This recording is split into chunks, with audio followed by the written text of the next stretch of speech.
श्री राम जय जय राम। आज का विषय हनुमान जी के गुण और विशेषताओं से संबंधित है। यद्यपि पहले एक वीडियो इसी विषय पर बना था, लेकिन उसमें हनुमान जी के बहुत सारे गुण नहीं आ पाए थे और इसीलिए ये भाग 2 बनाया जा रहा है, ताकि जो उनके शेष गुण या विशेषताएं हैं उनका वर्णन इसमें किया जा सके। तुलसीदास जी ने एक संस्कृत में अष्टक लिखा है और उसमें हनुमान जी के सारे गुण और विशेषताओं का वर्णन किया है। वो इस प्रकार से है।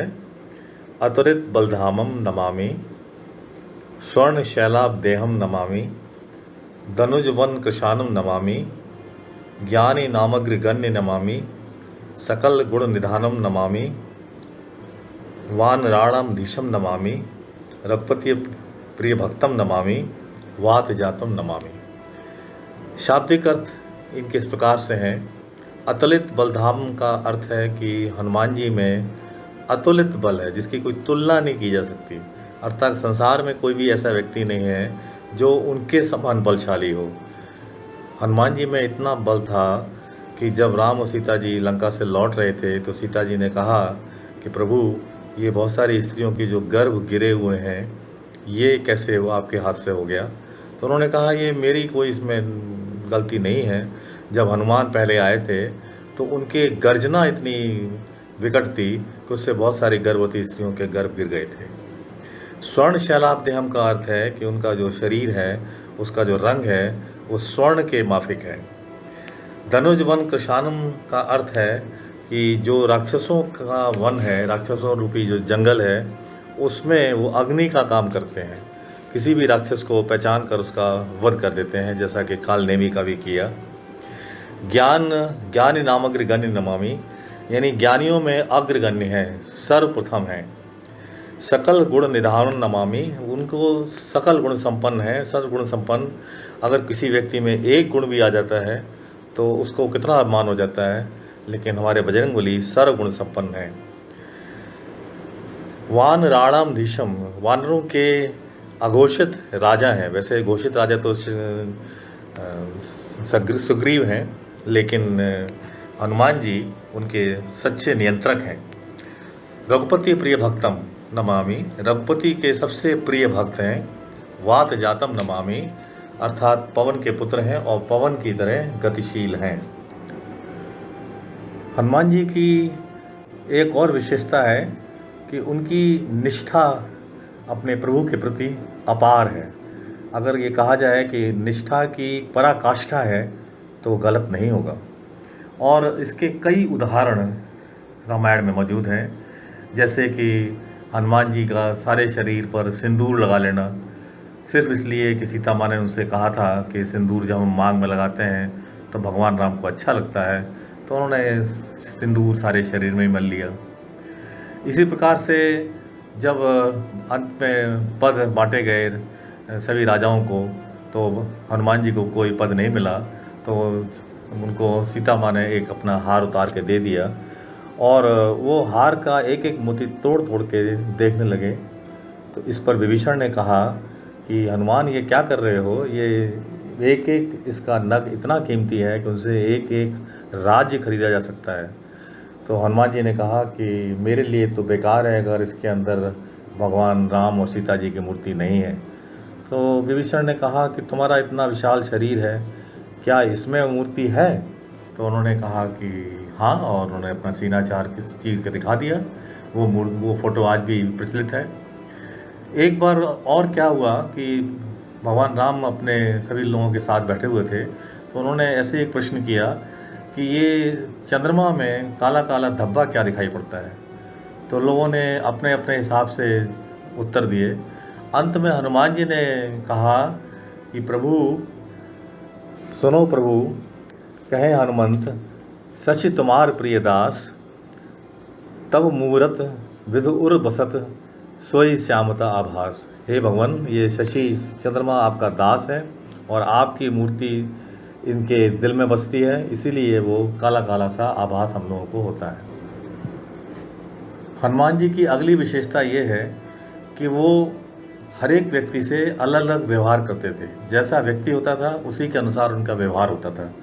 अगर सतोगुणी है तो उसका अलग, तमोगुणी का अलग और रजोगुणी का अलग। और इसका उदाहरण रामायण में मौजूद है कि जब सुरसा देवताओं के द्वारा भेजी गई उनकी परीक्षा के लिए, तो उन्होंने पाया कि वो सतोगुणी है, तो उसके साथ विनम्रता से व्यवहार किया, हाथ जोड़ कर उससे कहा मुझे जान दे माई, और लघु बन के उसके सामने आ गए। लेकिन जब आगे सिंगिका मिली जो कि राहु की माँ थी और हनुमान जी से बदला लेने के लिए आई थी, और वो समझ गए कि ये मुझे मारने के लिए आई है, तो उसका उन्होंने वध कर दिया। और अंत में जब लंकिनी मिली जो कि रजोगुणी थी और रावण की तरफ से चौकीदार की तरह से वहाँ पर उसकी रखी गई थी, तो उसको उन्होंने एक मुष्टिका मारी और मुष्टिका से उसको पूरा होश आ गया। और उसने कहा कि मुझे ब्रह्मा जी ने कहा था कि एक दिन एक बानर आएगा और ऐसे ऐसे तुमको मुष्टिका मारेगा, तुम्हारे खून निकलेगा और समझ लेना कि अब रावण का अंत आ गया है। हनुमान जी की एक विशेषता जो बहुत कम लोग जानते होंगे वो है उनका अपूर्व त्याग। जब सीता का माँ का परित्याग हो गया तो राम जी थोड़े उदास रहने लगे और हनुमान जी भी फिर आके नदी के किनारे एक पत्थर पर बैठ के रामायण को लिखने लगे अपने नक्श से, अपने नाखून से। तो एक दिन ऋषि वाल्मीकि जो रामायण लिख रहे थे उस समय में, वो उनसे मिलने आए और उन्होंने हनुमान जी द्वारा लिखित रामायण को पढ़ा और पढ़ने के बाद थोड़े उदास हो गए। तो हनुमान जी ने कहा कि तुम्हारे उदास होने का कारण क्या है? तो वाल्मीकि ने कहा कि प्रभु, आपकी रामायण के आगे मेरी रामायण तो बेकार है और कोई नहीं इसको आसानी से पढ़ेगा। तो हनुमान जी ने कहा बस इतनी सी बात। और हनुमान जी ने कहा कि आओ मेरे साथ। उनको कंधे पर बिठाया और दूसरे कंधे पर उस पत्थर को रखा जिस पर रामायण लिखी हुई थी, और गए और नदी में उस पत्थर को डुबो दिया।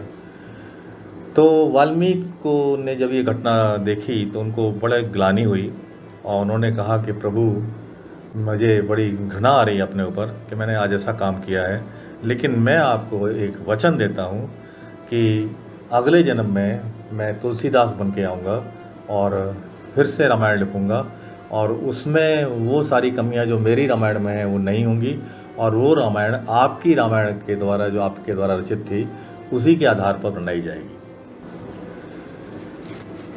एक बार भगवान राम ने हनुमान जी से कहा कि अब मेरा संसार से विदा होने का समय है, लेकिन तुम्हें यहीं रहना पड़ेगा।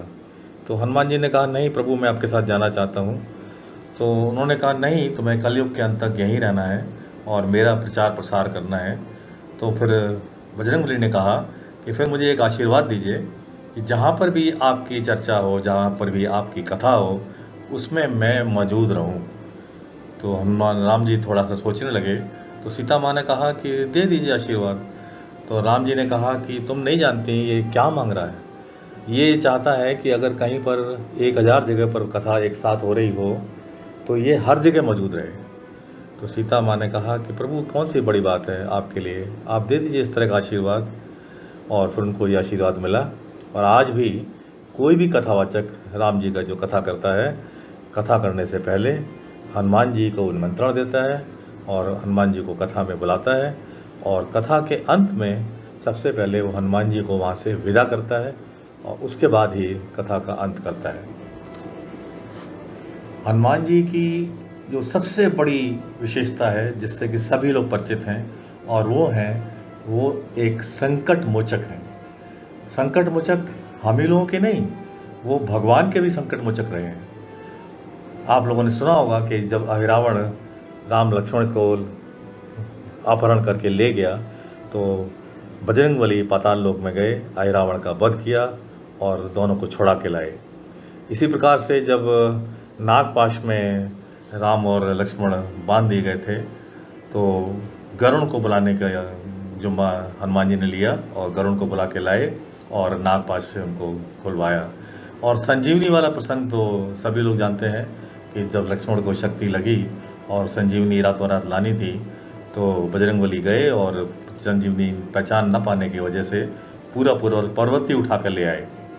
हालांकि ऐसा भी एक प्रसंग है कि जब वो पर्वत लाए तो उनको हल्का सा मन में अभिमान हो गया कि अगर मैं आज समय से ये पर्वत ना लाता तो लक्ष्मण जी शायद जीवित ना होते। हालांकि उस समय तक संजीवनी दी नहीं गई थी।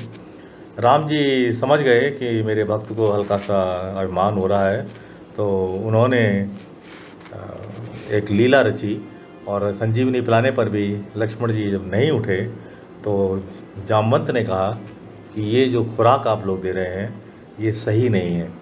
इसमें भगवान के चरणों को धोकर उनका चरणामृत मिला कर दीजिए तो फ़ायदा करेगा।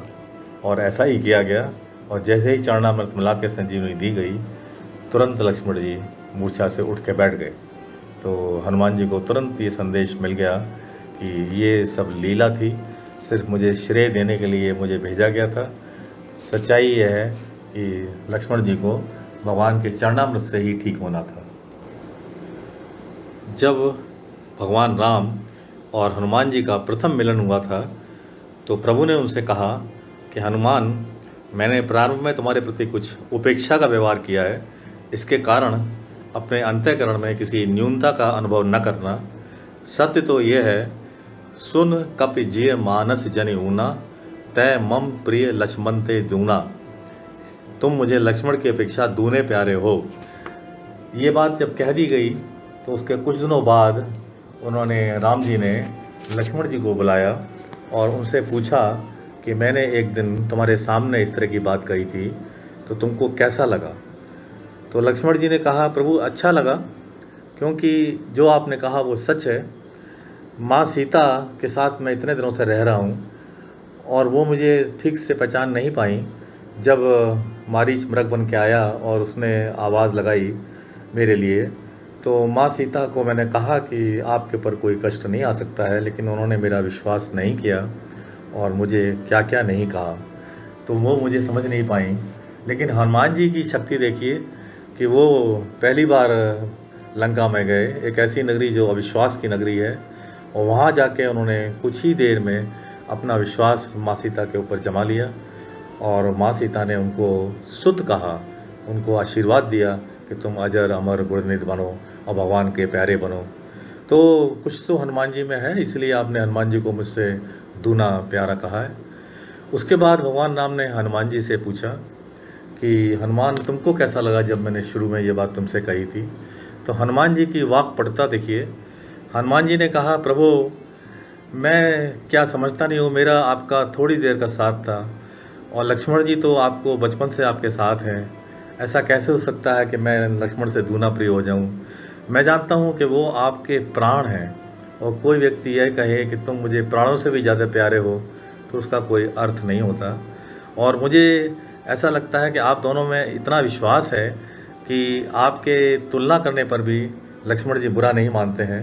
इतना प्यार आप लोगों में आपस में है, मेरा सम्मान तो लक्ष्मण के प्रति और ज़्यादा बढ़ गया है आज के बाद। ये प्रकरण माननीय रामकिंकर जी की पुस्तक हनुमत चरित मानस मंथन भाग 2 से उद्धृत किया गया है। इन शब्दों के साथ मैं अपनी वाणी को विराम देता हूँ। बोलिए राम लक्ष्मण जान की जय, बोलो हनुमान की।